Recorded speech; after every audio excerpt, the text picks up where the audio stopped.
The morphine drip was still in my arm when the text from my wife came through. It wasn't, "How are you?" It was a screenshot of our life savings, now at 0, with the message, "Consider your tab for the last 20 years settled." I was paralyzed from a fall in my own kitchen, and she had just amputated my future. I typed a single, shaky thumbs up and let the phone fall. The next day, I didn't go home. My name is Arthur Vance, 48 years old, and for the last decade, I was the head chef at one of Philadelphia's top restaurants. The heat, the pressure, the 16-hour days. That was my normal. It bought our house and funded the life my wife, Isabella, had grown accustomed to. The fall wasn't dramatic. A puddle of olive oil on the tile during a chaotic Saturday night service. One second I was expediting orders at the pass, the next my legs were gone from under me. The doctor's words were clinical: a severe spinal injury. Surgery was successful, but recovery would be a long, brutal road. No one knew if I'd ever stand in a kitchen again.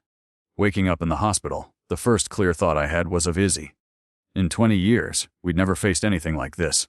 I needed her. Instead, I got that text, 184-219, our future. Gone. I should have felt fury, a searing white-hot rage, but the drugs and the shock left me hollow like a scooped-out melon. Just empty. When my sister Chloe, an ER nurse, came to visit, she took one look at my face and knew. She asked no questions when I told her I was coming to her place, not home. "Lyo's room is all yours," she said, her voice firm. "We'll figure it out." Lying in my nephew's bed that night, the signs I'd ignored for months played back in my head like a horrible film. Izzy used to love coming to the restaurant. She'd sit at the bar enjoying the buzz. For the last year she hadn't come once. Said the smell of garlic clung to her clothes. Then there were the late-night work calls. She'd take on the porch, her voice a low murmur, and the way she'd insisted on getting the mail herself for the past 6 months, claiming she enjoyed the walk. I'd trusted her. That's what a marriage is, right? A partnership. Now I knew I'd just been the guy funding her side of the business. One memory in particular was sharp as a shard of glass. Last year, I'd received a small inheritance after my aunt passed. My lawyer, a cautious old man, had advised me to use it for the down payment on our house, but to keep the deed solely in my name since it was pre-marital capital. Izzy had thrown a fit, calling me mistrustful. I eventually caved on the joint bank account, but something made me hold firm on the house deed. She never knew I finalized it that way. We met when I was a line cook, and she was a hostess at a different restaurant. I was drawn to her fire, her laugh that could fill a room. She said she was drawn to my passion, the way my eyes lit up when I talked about food. We married within a year. She was from a family where appearances mattered, where the right car and the right neighborhood were status symbols. I was from a working-class background, where you worked hard, you paid your bills, and you looked after your own. For a long time, it worked. My career took off, and I provided the life she wanted. The dinners I cooked at home on my rare nights off were her favorite stories to tell friends. We built a life. Or so I thought. Over the last few years, the distance grew. The long hours I worked, once a source of pride for her, became a weapon. "You love that kitchen more than me," she'd say. We stopped having shared goals. My life was the restaurant. Hers became a world of boutique shopping and lunches with friends I never met. The true turning point was our 20th anniversary. I had a last-minute crisis at the restaurant, a VIP guest with a severe allergy and a kitchen in chaos. I called to say I'd be late. When I got home at midnight, exhausted, she was sitting in the dark. "No, happy anniversary. I'm tired of being second place to a piece of salmon." She was right. But the restaurant wasn't just a job, it was my craft, our security. The source of that 184,000 she now had. At Chloe's house, I started my own prep work. Not dicing vegetables, but piecing together my shattered life. The first thing I did was check the mail forwarding I'd set up from my hospital bed.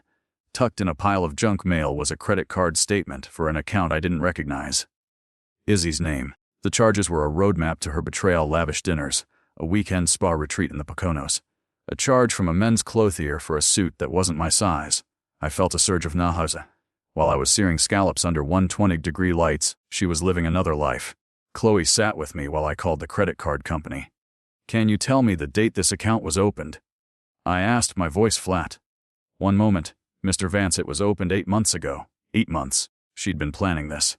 Chloe put her hand on my shoulder. She's an ER nurse, she's seen it all. Her calm was my anchor. The next piece fell into place a few days later. A text from my next-door neighbor, Mark. "Hey Art, just heard about your fall. Terrible news. Let me know if you need anything. Izzy mentioned you're staying with family to recover. Mark." a slick financial advisor who always seemed a little too friendly. I remembered him helping Izzy with some investment paperwork a few months back. I had been too busy with a new menu rollout to care. Now, the memory made my blood run cold. Chloe's son Leo, a 19-year-old computer science major, became my secret weapon. Uncle Art, if she used our home Wi-Fi for this stuff, there might be a digital trail, he said. He sat with my laptop for an evening, his fingers flying across the keyboard. Okay, this is weird, he said finally. There's a cloud backup service I don't recognize linked to her phone. It's been automatically saving call logs and deleted photos. It took him an hour to get in. What we found was a parallel life.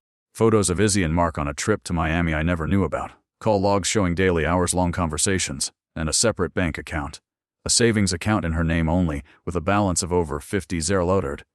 It wasn't just an affair. This was a conspiracy. For the first time since waking up in that hospital, the hollowness inside me began to fill. Not with despair, but with a cold, hard resolve. I had spent my life plating beautiful, intricate dishes. Now, I was going to plate revenge. And it would be a dish best served cold. I started making calls. The first was to a disability insurance company, a policy I'd been paying into for 20 years, just in case something like this ever happened. They confirmed I was covered.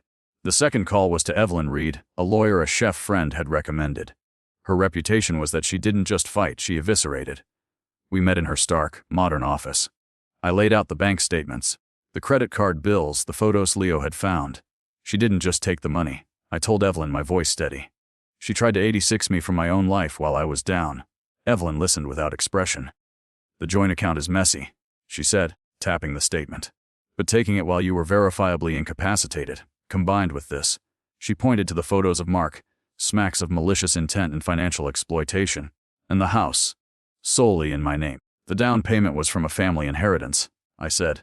Evelyn allowed a small, thin smile. Well then, that's our anchor. We file for divorce immediately. We file a motion to freeze the stolen funds, and we file a restraining order against Mark Ronson, preventing him from contacting you or setting foot on your property. That evening, back at Chloe's, Leo made another discovery. The hidden bank account had a secondary authorized user, Mark Ronson. And look, Leo said, pointing at the screen. They've started making small withdrawals, transferring money to another new account. They're preparing to run. This was it.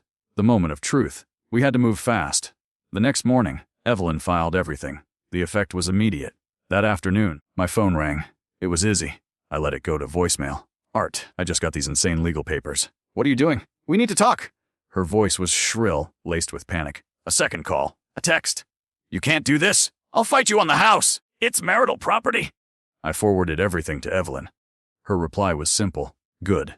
She's rattled. A week later, we were in court for the emergency hearing on the frozen funds. Izzy was there with a slick, expensive-looking lawyer. She wore a somber black dress, trying to look like a grieving wife. I wore my best chef's coat, starched and clean. It was the only armor I owned. The judge, a woman with a stern face, looked at the evidence, the hospital records documenting my surgery and recovery, the bank statement showing the zero balance. Izzy's lawyer argued I had a history of being financially secretive. Citing the house deed, Evelyn calmly stood up. Your Honor, my client being prudent with an inheritance is hardly secretive. What is secretive is a hidden bank account with an adulterous partner. What is exploitation is draining a joint account while one's spouse is helpless in a hospital bed. We have evidence, Your Honor, that Ms. Vance and her lover, Mr. Ronson, are currently liquidating assets with the intent to flee. Evelyn placed a single photo on the judge's bench. It was a picture Leo had taken from his car an hour earlier. Izzy and Mark in the courthouse parking lot, him holding her hand, their heads close together in a conspiratorial whisper. The judge stared at the photo, then at Izzy. The color drained from my wife's face. The funds will be frozen, effective immediately, the judge declared, her voice like steel. And I am granting Mr. Vance temporary exclusive use of the marital home.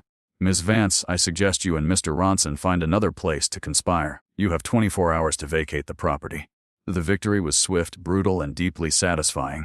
3 months later, the divorce was final. The judge's decision was ruthless. She called Izzy's actions a predatory act of profound bad faith. I was awarded the house, free and clear. The joint account funds that were frozen were awarded to me as punitive damages. Her secret account with Mark was split, with their shares used to pay my legal fees first. Izzy walked away with her car and whatever was left in her personal checking account. I never saw Mark again. I heard he left town the day of the hearing. I sold the house. It was a beautiful home, but it was tainted. I bought a small condo near Chloe. My recovery was slow, but with my sister's help, I got back on my feet. The disability insurance kicked in, giving me the financial cushion to heal without panic. I didn't go back to the world of fine dining. The fire was gone, replaced by something quieter. I used a portion of the settlement to help Leo with his tuition. "You're gonna be a hell of a lawyer or a spy, kid," I told him. He just grinned. I also did something for myself. I opened a small cooking school, teaching people the simple joy of making a perfect loaf of bread or a simple, elegant pasta. No frantic service, no abusive yelling, just the craft. Last week, clearing out a storage unit, I found a box of old photos from my wedding. I looked at the young man with the hopeful eyes and the woman smiling beside him. I didn't feel anger. I didn't feel sadness. I just felt distance. It was a different recipe from a different lifetime. My spinal injury nearly ended my career. The betrayal nearly broke my spirit. But they didn't. Some ingredients in life are bitter. Some combinations are toxic. The real art is knowing what to keep, what to throw away, and how to create a whole new dish from what's left. And sometimes, the simplest meals are the most satisfying.